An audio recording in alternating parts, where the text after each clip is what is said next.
Hello, a very warm good morning to all of you and welcome to Unacademy. Welcome to today's The Hindu newspaper analysis, where we'll be taking a look at the Delhi edition of the Hindu newspaper for today, analyze the articles which are relevant for your examination, be it for the prelims or the mains examination. Wherever required, we shall be venturing into the areas beyond the article just to lay the basic foundation work, which is required again for your answer writing, which we will also be practicing with the help of two subjective type questions and trying to understand how to create an answer of your own. At the end of the discussion, I do advise you to do visit our Telegram channel and thereby take the quiz and the test for this objective type of questions which can be framed from the topics in news and the topics that we are going to discuss today, so that you can have an overall assessment of your understanding and also an expectation of what kind of wordings can be framed to create the question.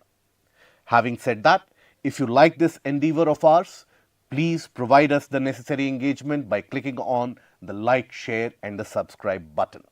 Now, having said that, before we take a look at the topics, an announcement for all of you. Now, we have come up with the program for From Aspirants to IAS, where we are going to handhold the aspirants through their entire journey for civil services preparation, and at a heavily discounted price, you will get a plethora of all the various different services and everything which is required to make you a suitable candidate for the examination, be it the aspect of lectures with the PPT, the mains test series with evaluation, dedicated doubt sessions and one-on-one mentorship as well. So do avail this offer and do attend the batches where you will ensure a comprehensive coverage of the syllabus and also ensure that you are at the razor edge of preparation for the examination. Now, let us take a look at the topics that we are going to discuss for today. So today in total we are going to have a discussion for around 7 topics, starting from the first topic, that is on uncommon cyclones in the Arabian Sea. Now, this is a detailed article which has appeared in the text portion of the Hindu today. Here it talks about the cyclogenesis in the region of Arabian Sea and why it has been experiencing slightly greater number of cyclones owing to the climate change. This is relevant for your GS paper 1. Now, policy paralysis, a weakened public health sector. So, how the health sector is getting impacted and what are the issues with the public health sector, what are the issues with the private sector coming into the healthcare industry and how we can get rid of the problem. So, this is again something relevant both for GS2 as well as GS3. Then after that, with or without Chinese companies is the question. This is about the manufacturing prowess, the Make in India endeavor, and at the same time acknowledging the fact of significant amount of Chinese influence in terms of mobile manufacturing, relevant again for your GS paper 3. Then periodic reset. This is an article which has appeared in the editorial page. This is about India's relation with the ASEAN nations, and this is in light of the Prime Minister's visit to Brunei and Singapore and how India needs to reset its relations with the entire region of ASEAN. So, very briefly, what is ASEAN and then what is the relevance of ASEAN's relationship with India, relevant for your GS paper 2. Then few of the articles which are relevant only for your prelims purposes. So, India-US agree to swap turns to host the Quad Summit, India's military diplomacy in top gear with military exercises being held in significant larger pace, and center to rank working women's hostel on the basis of safety. Starting with the first article of the day. The first article, which is associated with your GS paper 1, is talking about a detailed aspect with regards to on uncommon cyclones in the region of Arabian Sea. Now, recently, the region around Gujarat experienced drought of significant amount of rainfall owing to the development of cyclone Asna. Now, that cyclone Asna was quite unique. Why?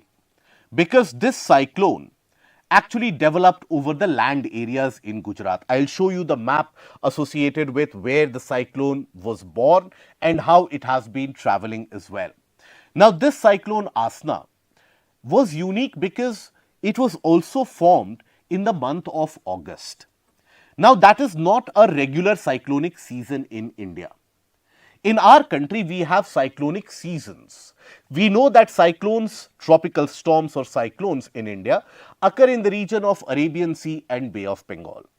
But they cannot occur throughout the year. They do not occur throughout the year. They occur only during certain seasons. So, that is what is referred to as the cyclonic season.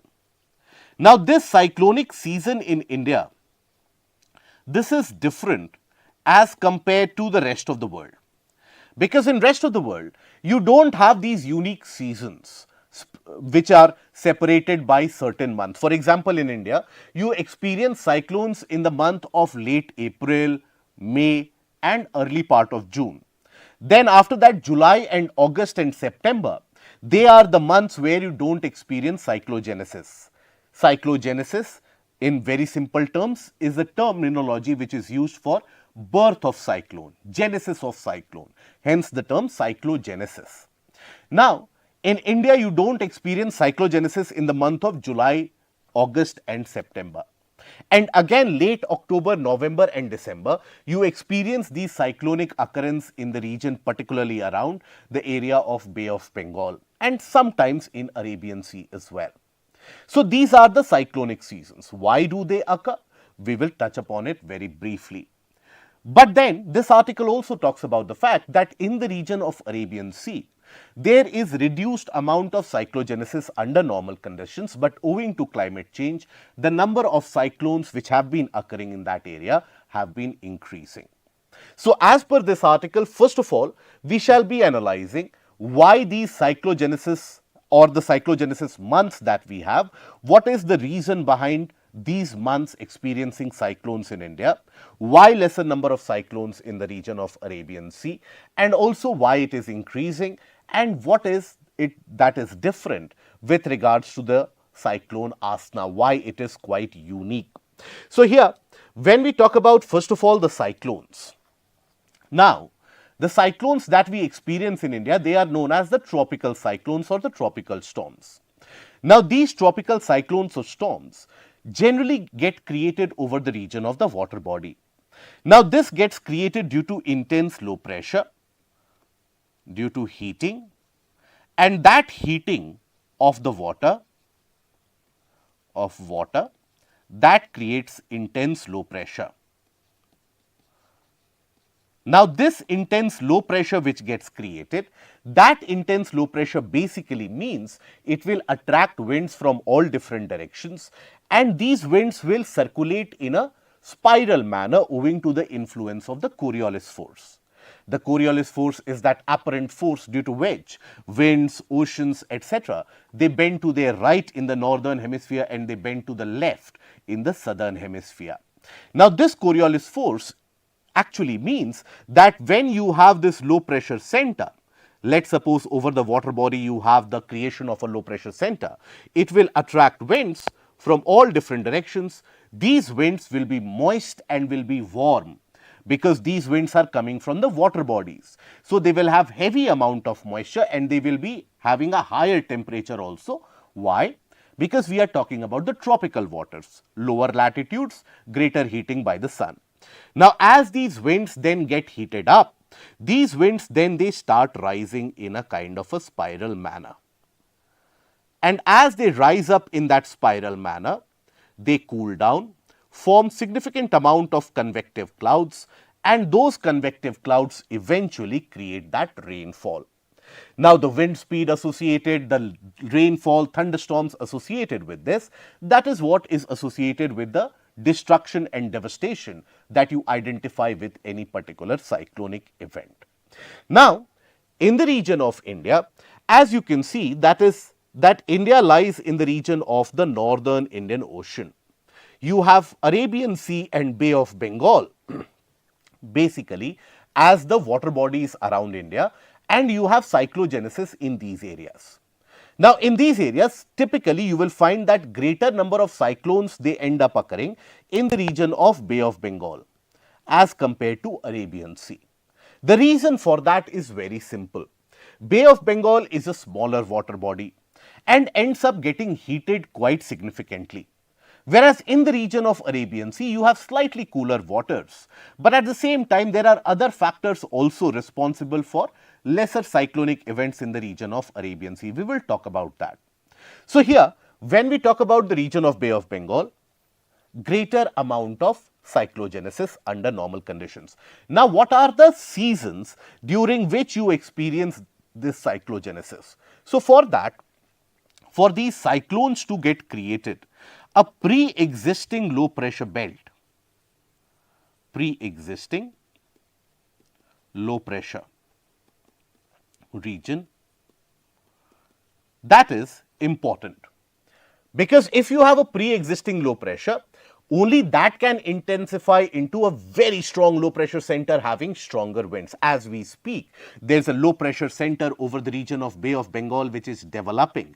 It can intensify into a cyclone and hit the region of the Odisha coastline, Andhra Pradesh coastline, and can also have its impact in the region of Telangana. So, that is where the low pressure center, whenever it is created upon greater heating, upon incidence of greater amount of pressure, low pressure, it can intensify into cyclone. Now, when do we experience these cyclones and why do we have these cyclonic seasons? So, first of all, it has got to do with the intertropical convergence zone, or what we refer to as the ITCZ. This ITCZ is a thermal low pressure in the region around equator, thermal low pressure. Now, this ITCZ basically ends up moving with regards to the different seasons owing to the change in the position of the sun.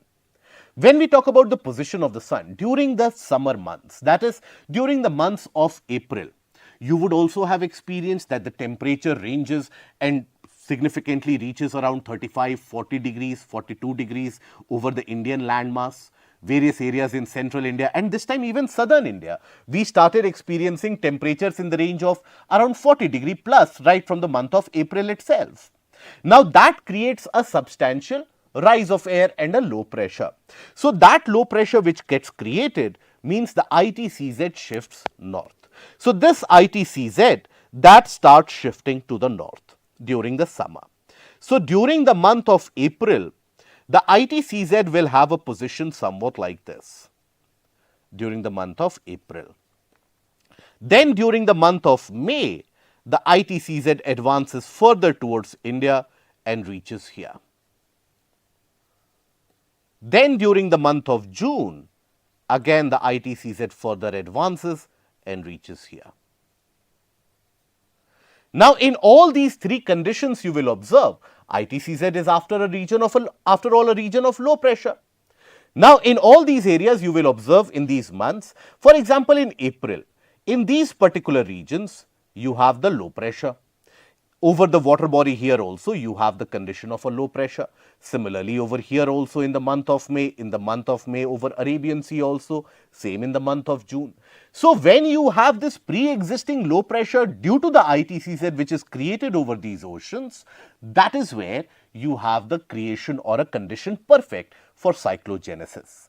So, that is why when we talk about the cyclonic seasons, the first bout or the first part of these cyclonic seasons is experienced in the month of April to June. Now, after that what happens? After that, basically the ITCZ in the month of July shifts completely over the landmass of India. Now, that in itself reduces the low pressure or the very increased amount of convection carried out in the Bay of Bengal and Arabian Sea. So, then you do not experience cyclones in the month of July, August and September. After around 17th of September, the ITCZ as it starts withdrawing towards the region of equator, the ITCZ again basically covers this particular area in the month of September or rather October, November and December. again creating that low pressure condition over the region of these water bodies. So that is why the second half of the cyclonic seasons which are experienced are basically experienced during the retreat of the ITCZ. The first half is created during the advance of the ITCZ towards the Indian subcontinent, whereas in the second half it is created during the retreat of the ITCZ, and that is in the month of October to December. So this is something which is quite unique for any portion of the globe, because in different areas of the globe you do not experience these different kind of seasons. You can have that, okay, during the summer season cyclones can develop, but it is not interspersed between many different months. That is what is very unique. Now, having said that, after that, when we take a look at these particular cyclonic seasons, we do know that we have different cyclonic seasons, and which are the seasons we have seen and taken a look at that. Now, in the region of Bay of Bengal, you have more cyclogenesis, as the article also talks about, more frequent cyclogenesis. That more frequent cyclogenesis is owing to the smaller size of Bay of Bengal in comparison. So, you have smaller size surrounded by land, which means greater heating. That greater heating will induce greater evaporation.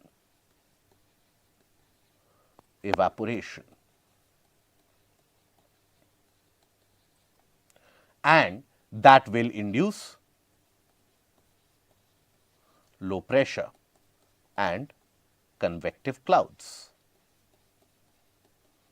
Now, you have other factors also which account for greater amount of or greater frequency of cyclogenesis in Bay of Bengal. For example, stratification of waters owing to the flow of rivers into the region of Bay of Bengal, fresh water systems like Ganga, Brahmaputra, Kaveri, Krishna, Godavari, Mahanadi, Iravadi, all these major rivers, they drain into Bay of Bengal, and that creates a layer of fresh water on top which can get heated very quickly. One of the reasons. Then proximity to South China Sea, again a low pressure region. Then after that, the normal Walker circulation, the conditions during La Nina, negative Indian Ocean dipole. So there are a list of various different factors which account for greater cyclogenesis in the region of Bay of Bengal.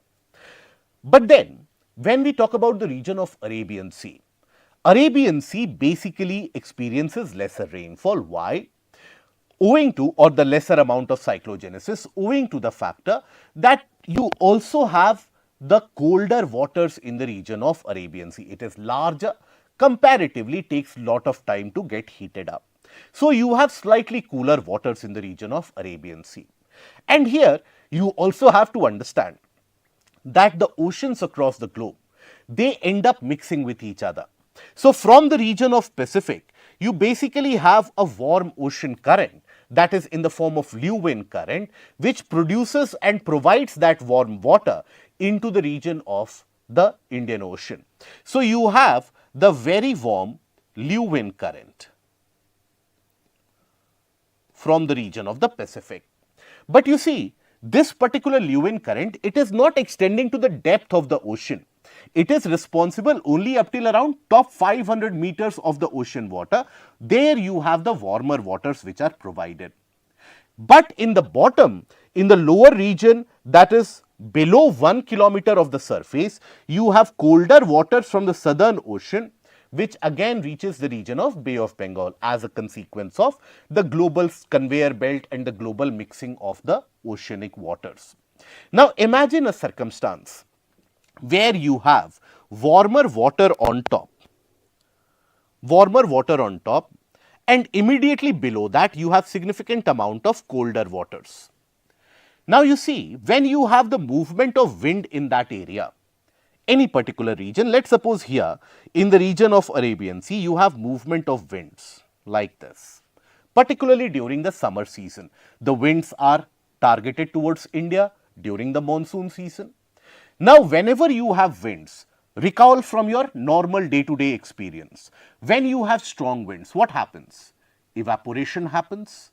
isn't it? When you want to dry your clothes and you put it out in the balcony or on the terrace when it is absolutely calm, it will take more time to dry out.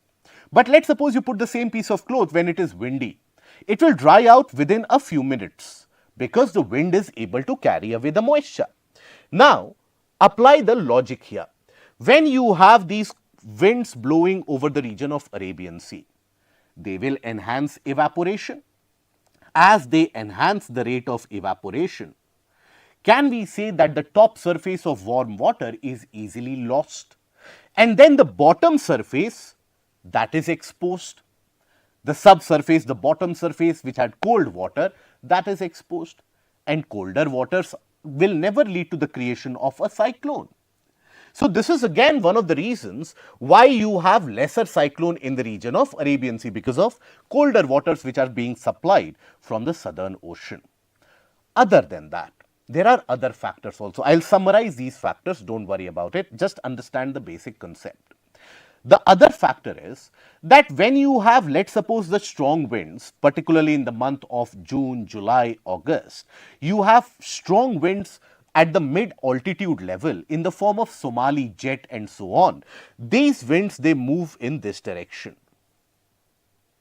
Now, you see, these particular winds have a significant amount of speed.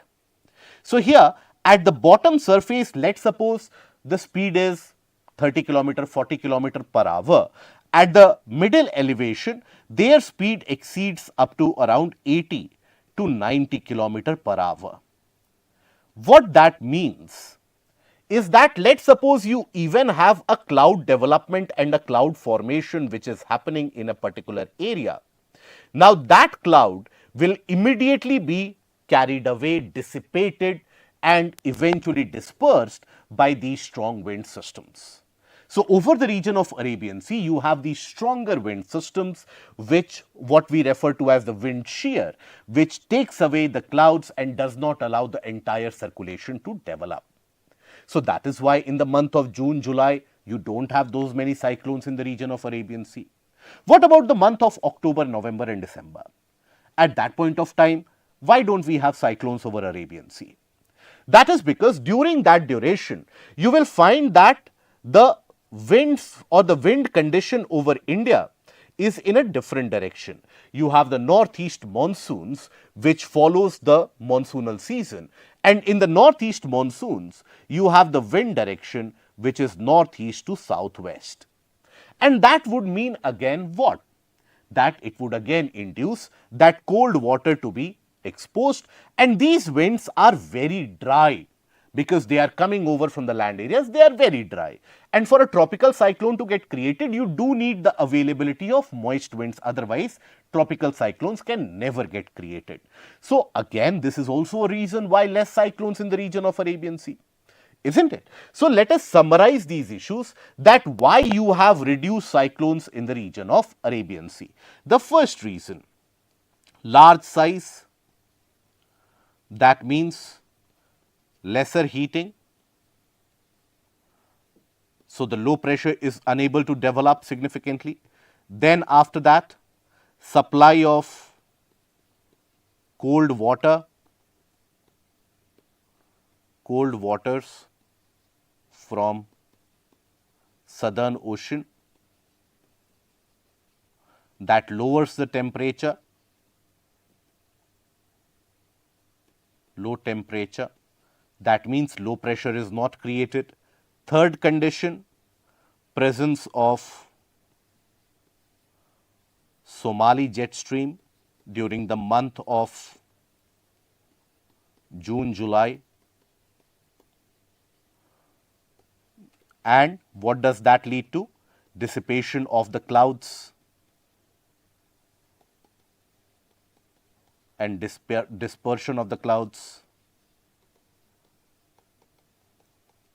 So, a cyclonic circulation is not developed. Then after that, basically months of October to December, you have dry winds which come there So again, not conducive for cyclonic circulation. So these are some of the factors. Yes, you have other associated factors as well during the conditions of negative Indian Ocean dipole, the interrelation with the Pacific circulation, but we are not going to venture into that aspect. We are only going to restrict ourselves to what is mentioned in the article and the vicinity areas. Now you see, under these conditions, we experience cyclone Asna to develop over the region of Gujarat. Now, cyclones generally end up getting created over the region of water bodies because you need the availability of high amount of moisture. But this time, cyclone Asna developed over the region of Gujarat. This is where cyclone Asna actually started gaining pace. It developed, and this is its path right now. Now here, why was it unique is because this cyclonic disturbance over the land area has been experienced for the first time after 1981 in the month of August. In the month of August, you don't experience cyclones, and that too over the land area. So it has occurred after a good span of around 40 years. So that in itself makes it quite unique. Then why over the land area was it formed? Because in the region of Gujarat, from around second half of August, you had so much amount of rainfall which was experienced that the rainfall and the moisture on the soil that provided the availability of water vapor required for convection and the cyclonic circulation. So that is why you had the availability of moisture availability due to heavy rains. Okay. Even for your prelims, this can be relevant, that why cyclone Asna is unique. It developed over the land area, where cyclones develop over the water bodies, but this developed over a land area, and it developed in the month of August. So these were the unique factors. Why did it develop? Because of the presence of moisture owing to the heavy amount of rainfall received in Gujarat. Now, this cyclone Asna created significant amount of destruction. Around 50 people lost their lives, and then it migrated over the region of the Arabian Sea. But then again, this raises a question that nowadays Arabian Sea, ever since post 2010, the data shows that Arabian Sea has been experiencing increased amount of cyclonic circulation. And the factor associated with that, increased cyclones or increased cyclogenesis in Arabian Sea, is why? Is because of climate change or rising sea surface temperature, right? Rising sea surface temperature, after that slowing oceanic circulation. We just talked about the cold circulation coming from the southern ocean. So, slowing oceanic circulation. Then you also have the factor of disturbed wind patterns.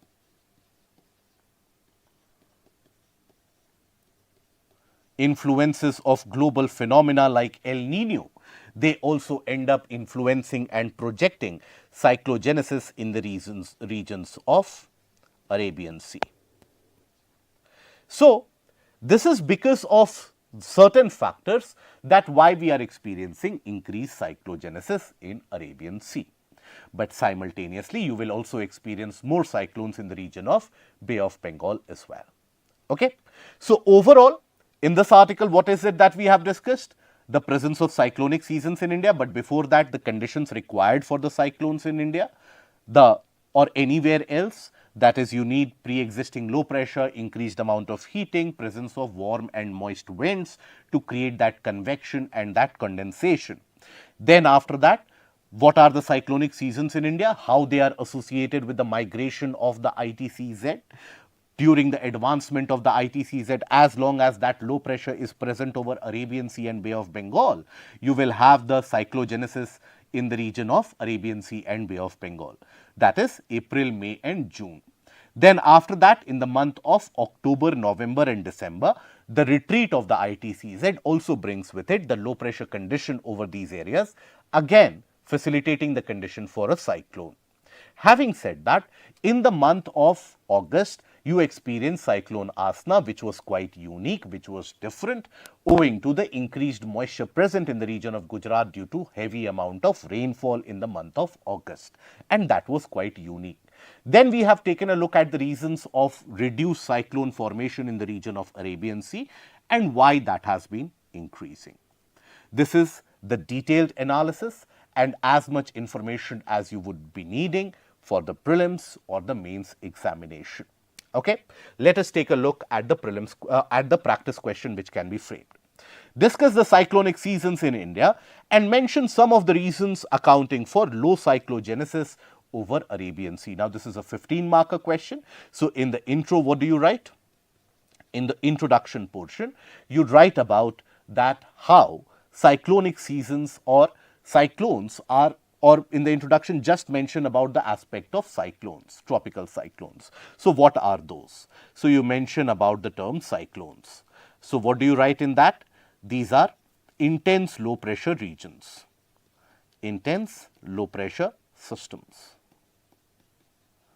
right, which develop over the water bodies, attracting winds and creating heavy rainfall or influencing a circular motion of the winds near the low pressure. Anything you can write. Now, after that you talk about in the body part about the cyclonic seasons in India. So, in India, India is one of those unique areas in the region of northern Indian Ocean which experiences different cyclonic seasons in discontinuity rather than in a continuous format. That is something that you start describing in the portion of the body. So, you mention about the seasons and then draw the rough map. Map is required. Always in a question of geography, regardless of whatever question it is, image or map is required. Then after that, the reasons for the cyclonic season that you have to mention. Then after that, you come into the second part of the question, and the second part of the question is low cyclogenesis over the region of Arabian Sea. So, you start by writing that the region of Bay of Bengal experiences greater amount of cyclogenesis as compared to Arabian Sea. Arabian Sea accounts for lower cyclonic formation because of, then you mention those 4 to 5 factors. Having said that, in the recent times it has been experienced that Arabian Sea has also been experiencing greater frequency of these cyclonic circulations. So, that also you mention that due to climate change, increasing sea surface temperature, disturbance of the oceanic circulation, disturbance in the regular wind patterns, that inducement of factors such as El Nino, all these factors favor cyclonic circulations and cyclogenesis happening in the region of Arabian Sea. Okay? Like that you can complete the answer. Try writing it on your own, try to write this in your own words so that you can have conceptual clarity and you can revise it at the time of the exam as well.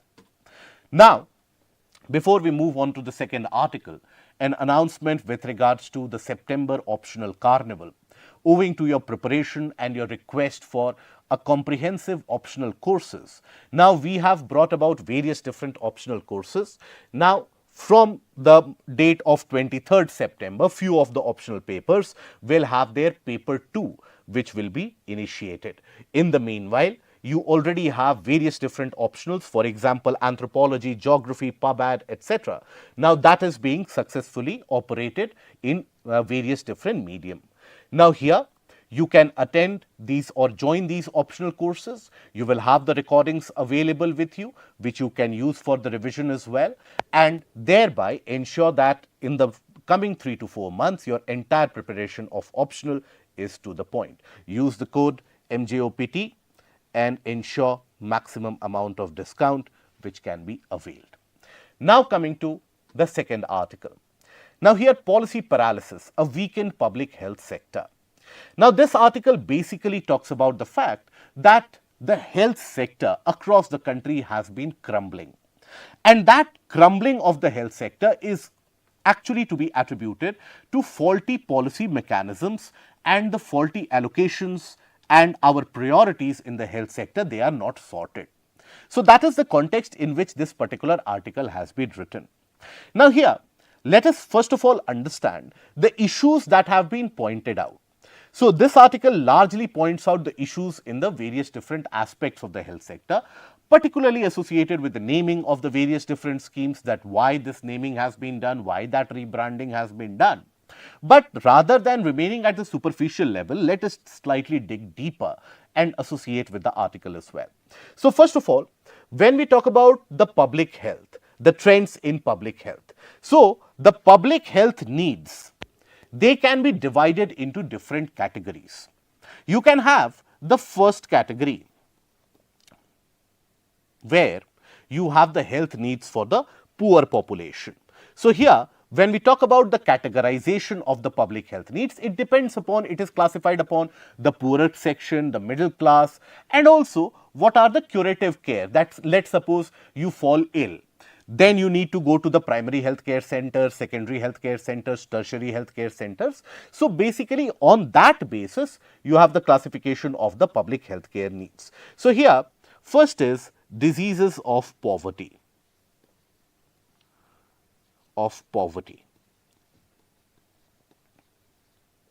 So, here the article has listed certain diseases like TB, malaria, typhoid, all these particular kind of diseases and many more. They are particularly impacting the population who don't have the access to clean drinking water, access to proper sanitation facilities, access to proper living conditions, etc. So, that is where the disease burden for TB, malaria, etc., typhoid, these are significantly more due to cleanliness issues. So, this is about due to cleanliness issues. Then after that, you have the diseases of the middle class. That is what the article has classified, diseases of middle class. Now, what are those diseases of middle class? So, these include lifestyle diseases, that is, for example, the diseases that you suffer owing to huge amount of air pollution, cardiovascular issues, the aspect of hypertension, etc. Due to polluted air around you, polluted water around you, you face various different kinds of diseases. So, due to air pollution, right. So, due to air pollution, what are the different types of diseases that you face? You face cardiovascular diseases, issues of stroke, then hypertension, etc. Then you have the curative cases, where you basically seek cure for certain diseases. So, curative cases. So, here you have the further subclassification for where the treatment is sought. So, you have the primary healthcare centers, primary health centers, then you have the secondary and the tertiary.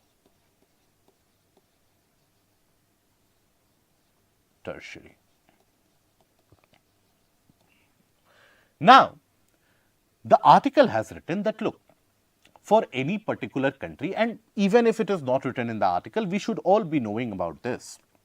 Any particular country's growth and development is largely associated and related with its development in providing that public health. Now, for the larger population, which is still living in the rural areas, as per the last census, we still have more than 60% of the population which is living in those rural areas, 65% of the population to be slightly more accurate. Now, for those people in the rural areas, their accessibility is always going to be for the primary healthcare centers. That is their closest access point. So, that is why the development of these primary healthcare centers is very, very important, and for them to be kept up to the tune and up to the requirement of the population is the pertinent requirement for development of human capital anywhere. If the primary healthcare centers, they are kept up to the mark, then out of pocket expenditure for the population will reduce. Because I hope we are aware that for our country, or for the larger population on an average, the significant amount of out-of-pocket expenditure that people incur is on healthcare. And that is because they are unable to get quality healthcare in various different areas. So, they end up spending a lot more. So, when we talk about the primary healthcare centers, they are the first point of contact for the population, right? And the importance of this is that if primary healthcare centers, they take that onus and responsibility, many of the diseases can actually be treated at this point itself. So, many of the diseases, if they are detected at this stage, complications won't develop, cost won't spiral, and even curative measures can be suggested here itself. So, for diseases, these are the closest to the various different rural habitations, etc. But then these primary healthcare centers, they are ridden with various different issues. So, what are the issues faced? Now, the issues are manifold. Many of them you would also be aware of. We will be mentioning 3 to 4 issues here. You have to also write which are the other issues in your mind, in your area. Draw upon the experience of whichever area of the country you are from, that which are the issues faced by the population in the primary healthcare centers. Put that in the comment section. But having said that, the issues are the aspect of infrastructure. Now, infrastructure can actually be bifurcated into various different aspects. One problem of infrastructure is the lack of physical infrastructure, where you don't have enough buildings, and within the buildings you don't have the amount of equipments, you don't have separate rooms, etc. So, that is one of the problems of physical infrastructure.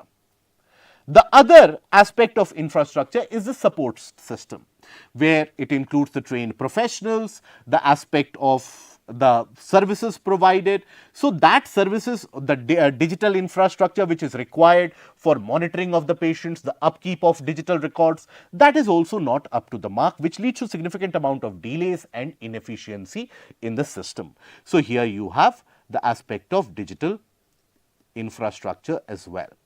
Then, lack of trained professionals. Trained professionals.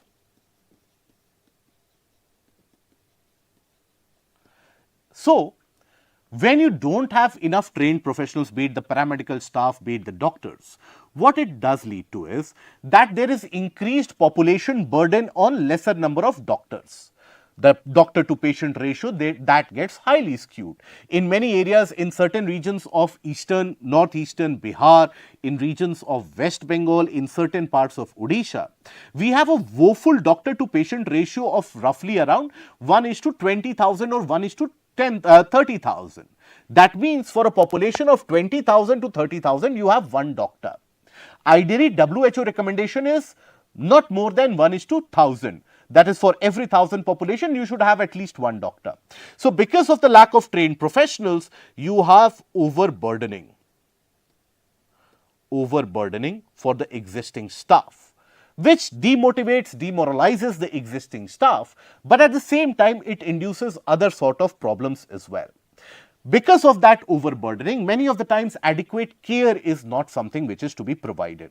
Adequate care in terms of the post-diagnosis, pre-diagnosis, all of that, that care is not provided. And due to that lack of care, you basically have loss of trust. Loss of trust from the professionals. So, people do not trust the professionals anymore, that is the paramedical staff or the doctors, because they feel that adequate attention or adequate time has not been given to them.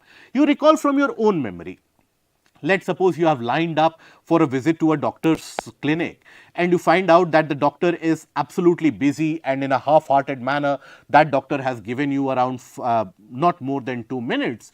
You will feel as if your problem has not been understood. So, what do you do as a patient in that case? You will explore other alternatives, And that is where oftentimes the out-of-pocket expenditure tends to increase. There are other issues associated with the healthcare centers as well.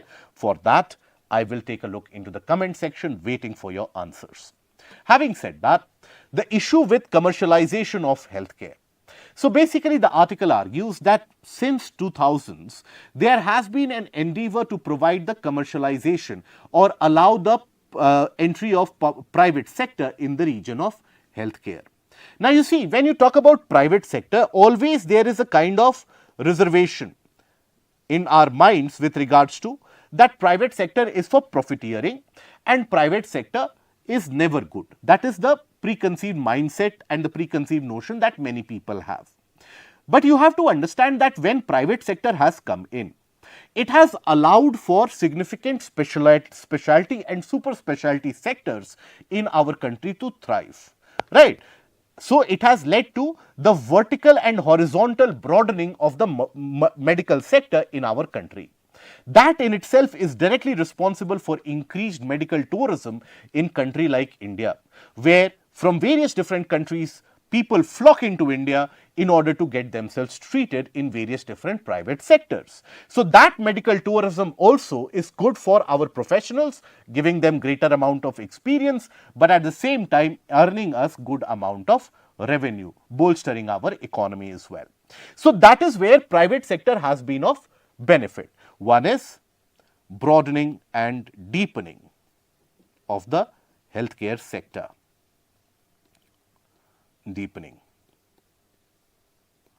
of medical sector, that is one. The other factor is medical tourism.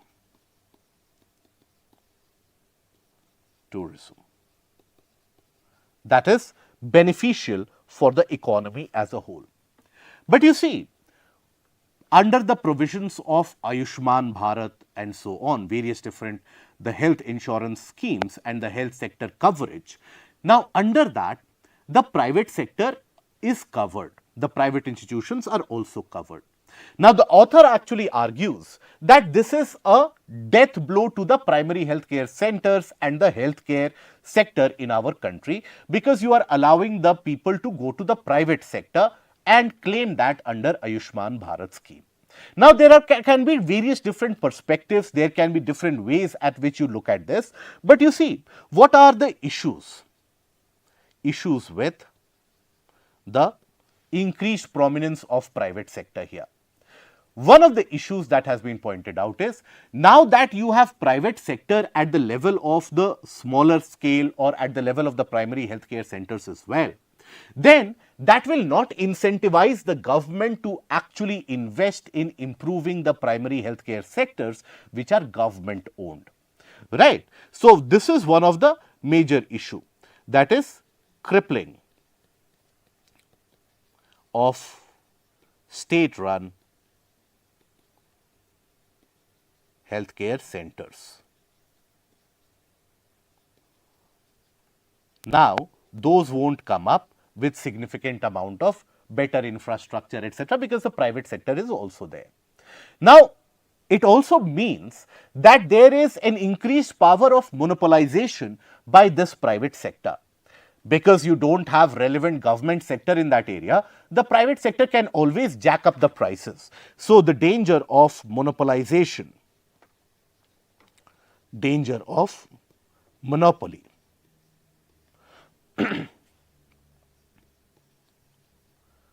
Being established.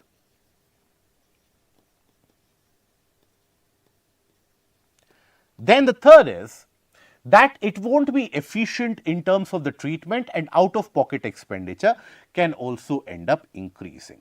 So, due to which the article argues that the entire healthcare sector in our country, that is suffering significantly. Now, there are other issues also pointed out. The issue which has been pointed out is that nowadays these primary healthcare centers, they have been rebranded as wellness centers. Wellness centers. That is, after 2023, these primary healthcare centers, from curative, they are being branded and transitioned into wellness. Wellness is what?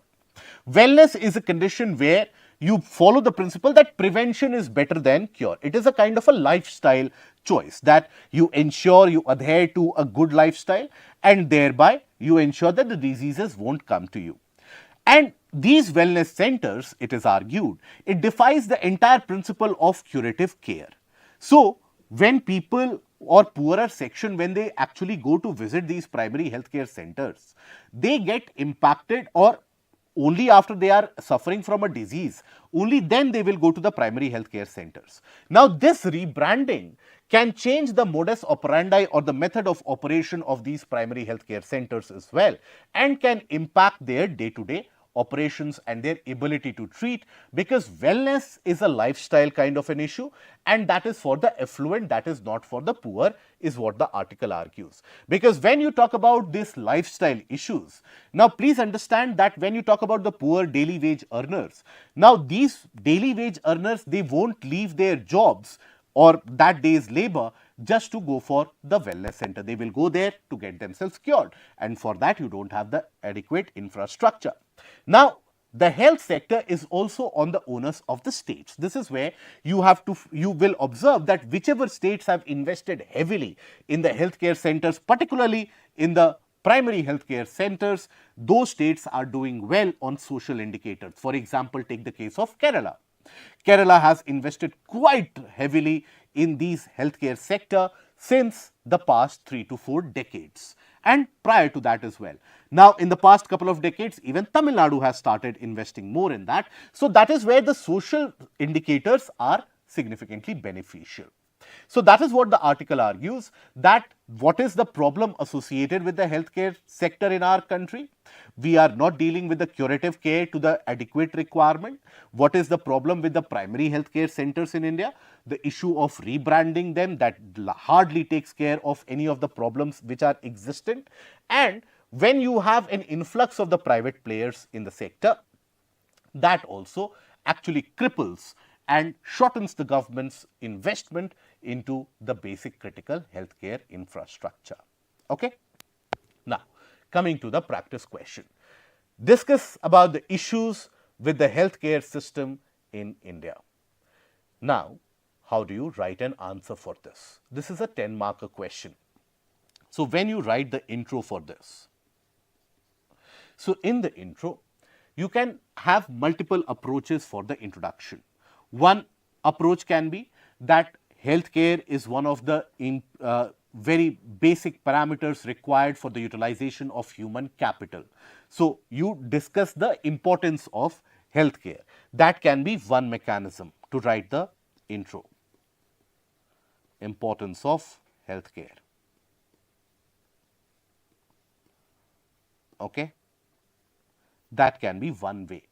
The other way can be where you talk about that in India you have significant amount of out-of-pocket expenditure based upon healthcare, right? So, any way you can choose to introduce. When you have written the introduction, after that in the body, you start with the aspect that in our healthcare system, you have the primary nodal centers as the primary healthcare centers.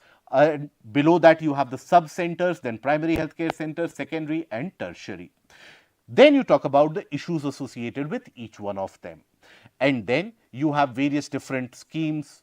If it would have been a 15-marker question, you could have mentioned more number of government schemes, but because it is only a 10-marker question, simply a mention of one of the schemes such as Ayushman Bharat, etc., that will also suffice. So, while the government is investing, much more needs to be done in order to utilize the demographic dividend and in order to ensure that the population is able to utilize the money that they have on other productive means such as education, such as well-being as compared to expenditure on healthcare.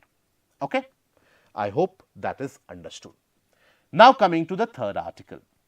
Now, the third article is largely a kind of a thought process associated for almost a year and a half regarding the Chinese companies. So, with or without Chinese companies is the question. So, this article again appeared in the editorial page of the newspaper. This article talks about the fact that when we talk about our mobile manufacturing or electronics manufacturing, Now, the government ever since 2014 has been trying to promote the manufacturing industry in our country, and in certain sectors it has picked up, but overall pace is not that quite encouraging. Having said that, in most of the manufacturing sectors under Make in India, there was a significant amount of Chinese influence which was already felt.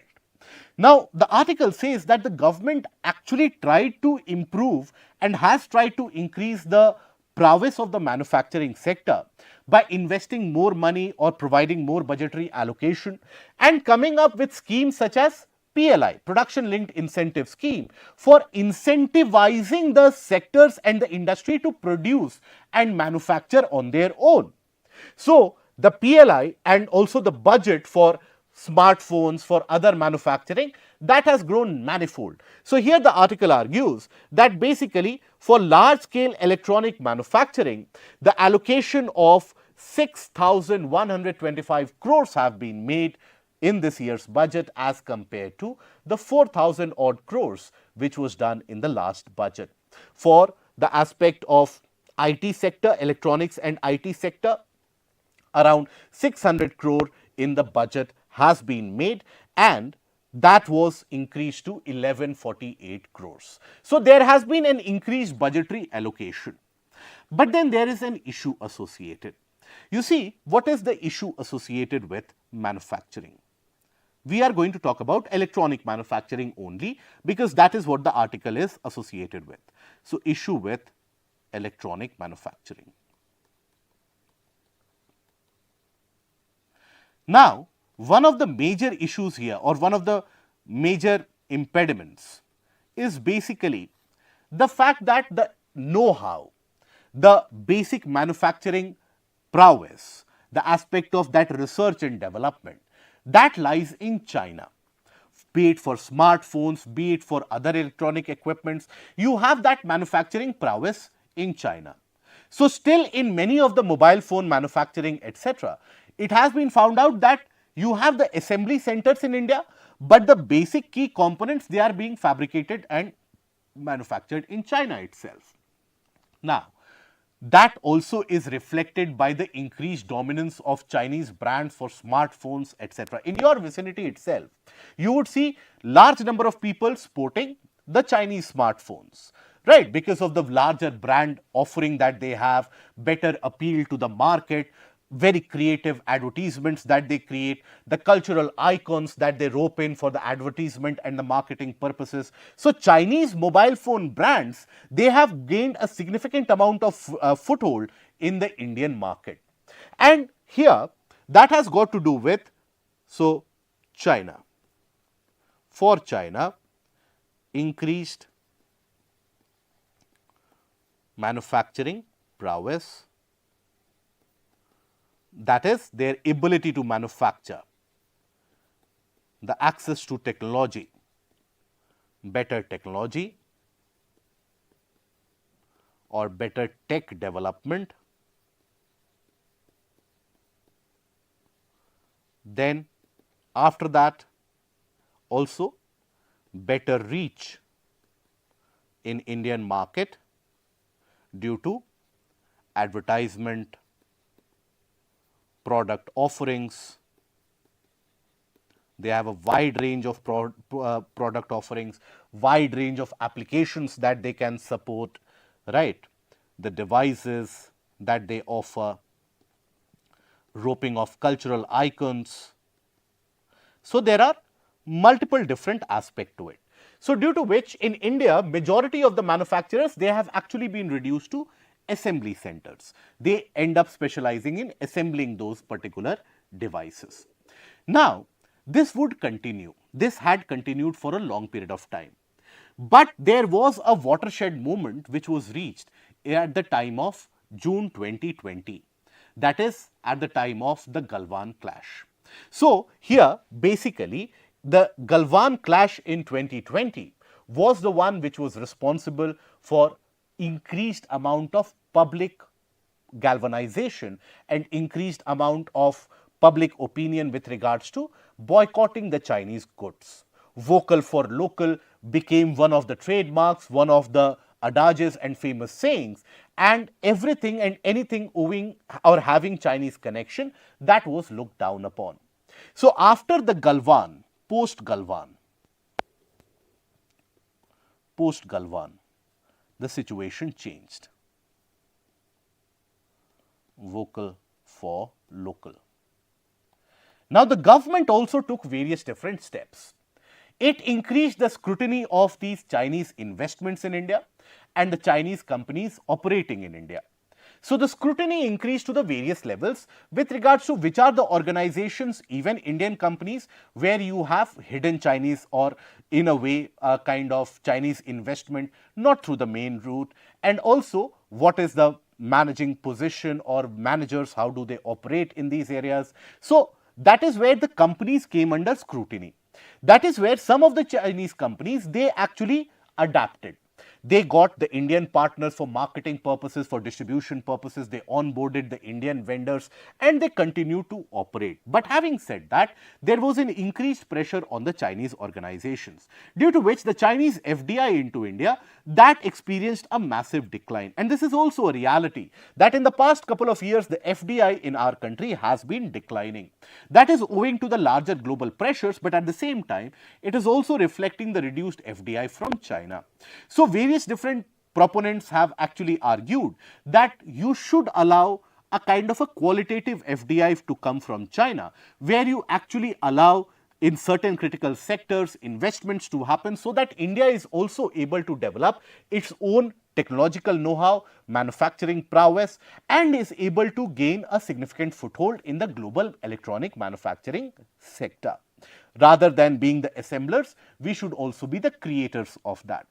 So while you have that change in the stance, which has been reflected by the government's announcement immediately after the budget or immediately after the new term, where some of the visa requirements have been made more lenient for the Chinese professionals, which was significantly tightened and made very strict some time back after the Galwan crisis, that has been made a bit lenient.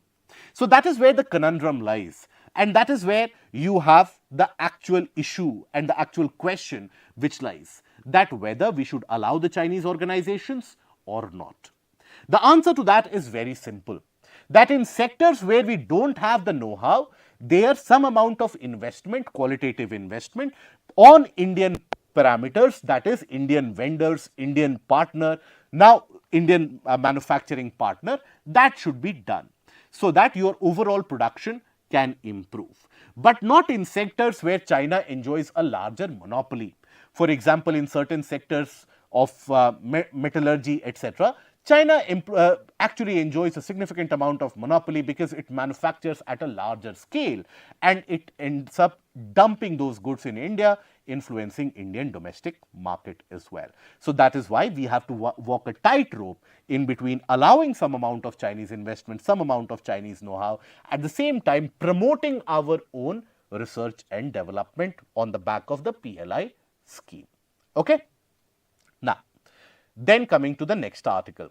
This is an article which is periodic reset, and this article is basically written in the aspect of the Prime Minister's visit to Brunei and the region of Singapore. Now, Prime Minister's visit to Brunei and Singapore actually follows the warm welcome and the red carpet that India rolled out just prior to that for the heads of state of Malaysia and Vietnam. So this is again a continuance of India's Act East policy. In 1992, India had basically looked at a reinvigorated relationship, and this relationship is there for generations, for millennia. Our relationship with Southeast Asia has spanned for many centuries and millennia, in fact. That is where we have cultured or shared cultural and traditional practices which still exist to the day. But then in 1992, India began the Look East policy, where the prime aim was to improve the relationships. Look East policy. Now, this was to improve the trade relationship, people to people contact, and re-energize the cultural and the people to people ties that we have with these countries.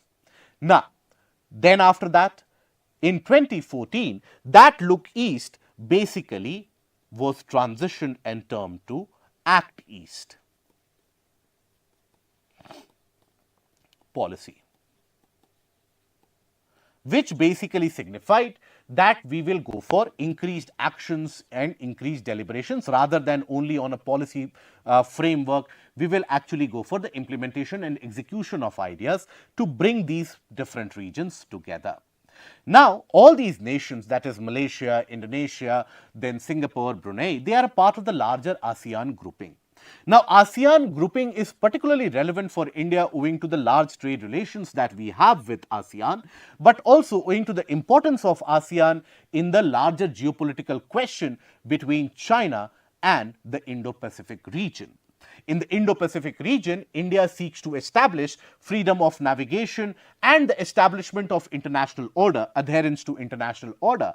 But countries like China, they have their hegemonic traditions and hegemonic practices where they end up garnering significant amount of economic clout on a particular nation and influencing that nation thereby. So, India seeks to offer a kind of an alternative.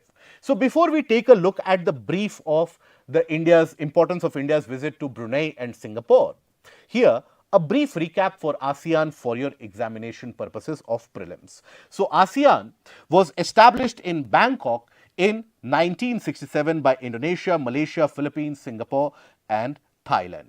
Then after that you had later additions of Brunei Darussalam in 1984, Vietnam in 1995, Laos and Myanmar in 1997 and Cambodia in 1999.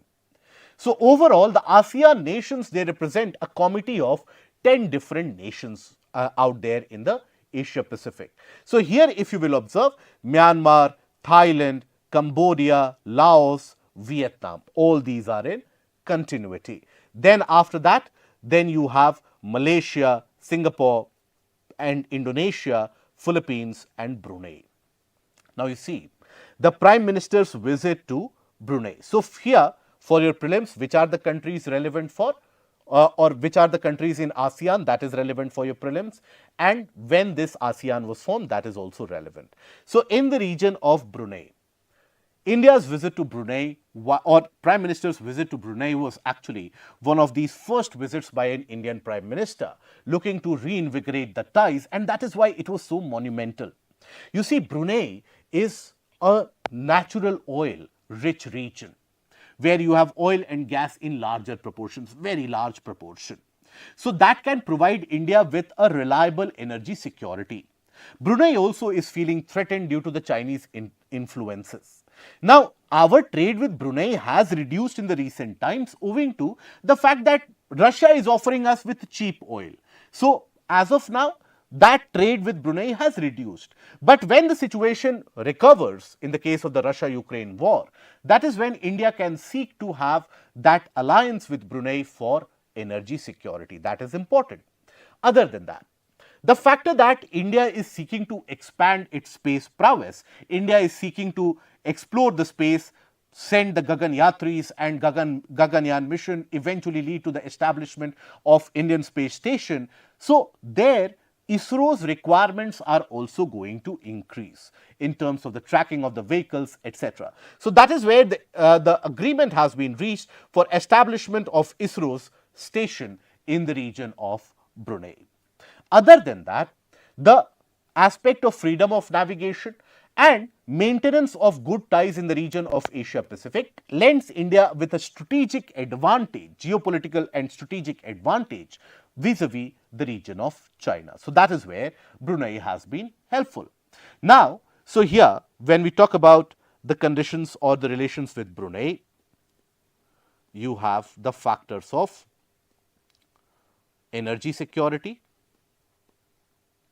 is one of them, major one of them. Then after that, space center as in you do not have a space station, but ISRO's tracking center. Then geopolitical heft advantage. Then the visit to Singapore. Why was that important? Now, you see, India has been trying to establish semiconductor manufacturing in our country, and there have been various government initiatives, etc. But Singapore is a vital hub for the manufacturing and the supply chain logistics. And there, over a period of time, the labor is becoming costlier and costlier because Singapore has very restricted space. So, the space for manufacturing also is getting very costlier. That is where deal and relation with India will ensure that cheaper production can be carried out on Indian shores, on Indian region, and both of them can benefit. So, that is where the prospects are people to people contact, then after that supply chain logistics,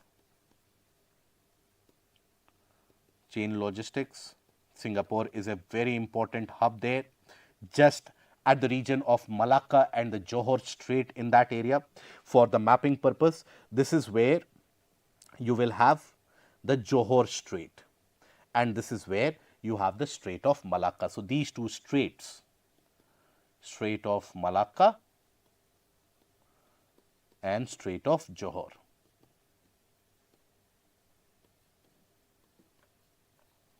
These are important trading routes in that region, and that is why it forms a very important hub for logistical transportation and logistical movement. Then cheaper manufacturing in India. So, Singapore can actually save significant amount of money by offloading these manufacturing centers to India, right. So, these can be some of the advantages. Other than that, India's relation with ASEAN will eventually also lay the bridge for India's improved relation with the Americas. The entire Indo-Pacific region can benefit with India's improved relation with ASEAN. India has not been a part of the RCEP, the Regional Cooperation and Economic Partnership. Now, that RCEP, which included the countries of Americas and the region of the East Asia and these Asian Pacific regions, but India has not participated in that owing to certain reservations with regards to its own manufacturing sector. But then growing relationship with ASEAN can offset that RCEP, because eventually we have a very large domestic market which needs to be catered to. So, that is where we can have trade increase manifold, because our services and services exports can be significantly high, and it is an untapped potential when it comes to ASEAN. There are multiple visits by the Prime Minister slated to the ASEAN nations in the later part of the year as well. And so, this forms a larger pattern of Indian efforts to improve the relationship with the entire ASEAN region. Okay? Now, after that, coming to certain articles relevant for your prelims, starting with the fact that India and US agree to swap terms, Biden to host Quad Summit in the home state. So, basically, India was slated to hold the Quad Summit this year, and this is something which had been revolving around and was in discussion since the first part of 2024 itself. Now, it could not be held in the first half of 2024 owing to the logistical issues of Indian elections.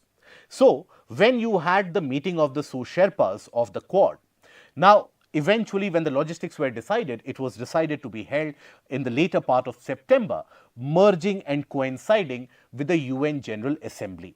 The UN General Assembly session to be held in the later half of September. So, the various different heads of states who are planning a visit to the US for that particular purpose. So, US is slated to hold that Quad Summit this year, and it has swapped that. Now, India, which was supposed to hold it this year, now India will hold it in 2025. That means the new US president, be it Donald Trump or Kamala Harris, any one of them, whosoever is elected, they will be attending the Quad Summit in India. And presently, you have the US holding that summit on 21st of September in the home state of Joe Biden, that is Delaware, where you will have the heads of state of India, Australia, Japan, all of them traveling to the region. Now, India's military diplomacy in top gear with back-to-back exercises. So, there have been significant amount of military exercises being carried out by Indian forces, that is all the different legs of the Indian forces, Army, Navy and the Air Force, and with various different nations in order to improve the joint operativeness, but also in a way to improve the relationship.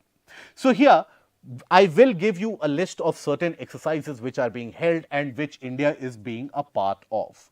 But as we speak, there is a multilateral air exercise, that is Tarang Shakti, which is one of its kind in terms of the number of air assets that have been deployed by the various different countries, including the very famous A-10 bomb or the gunner by the US Air Force for close air support.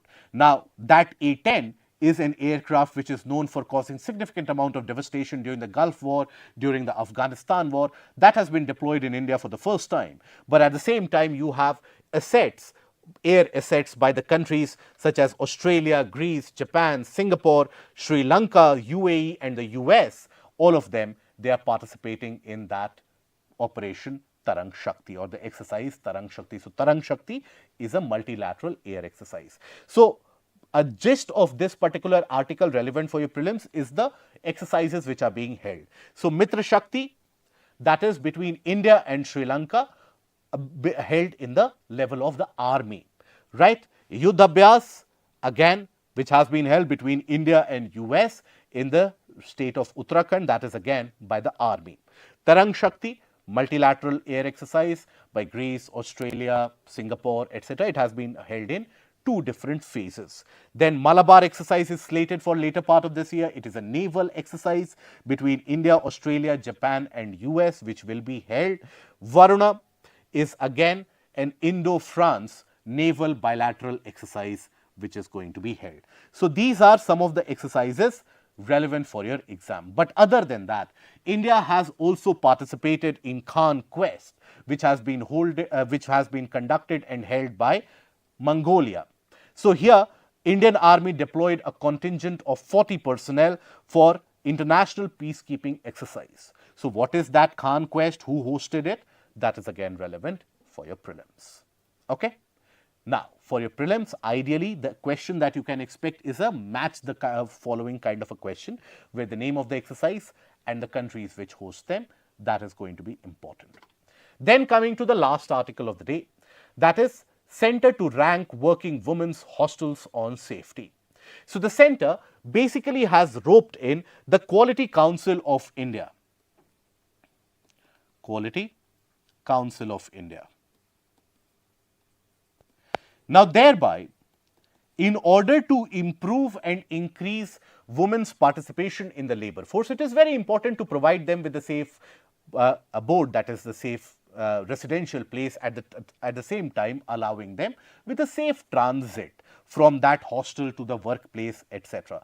So, keeping that in mind, the Quality Council of India has basically devised a parameter on certain aspects such as security, cleanliness and facilities of other aspects of security in that region, and based upon that the hostels, the women's hostels, they will be ranked. This will be for greater public awareness also, and at the same time it would encourage the hostel owners, that is the private hostel owners as well, in order to improve their security condition and the cleanliness condition, the sanitation condition, provision of transportation mechanism from the hostel to the nearby workplaces.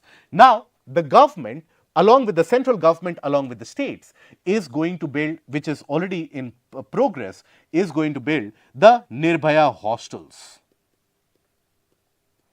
Nirbhaya hostels in partnership with the state. This is going to be for the working woman. Working woman.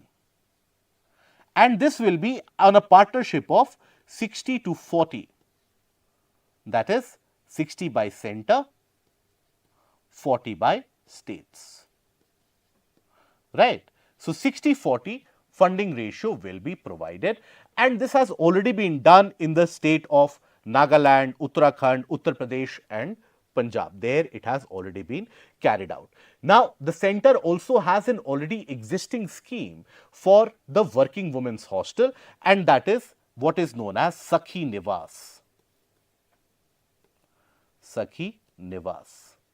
This comes under the overarching umbrella of Mission Shakti.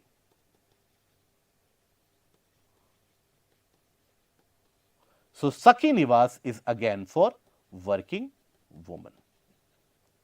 So, these names, Nirbhaya Hostel, the funding ratio, and also Sakhi Nivas, that is going to be important for your exams. Okay? That brings us to the end of the discussion for the day. I hope the session has been helpful and meaningful to you, and you have added some amount of content to your existing knowledge. If you have liked the session, put that in the comment and don't forget to click on the like, share and the subscribe button. We meet again tomorrow. Till then, take care. Goodbye. Thank you.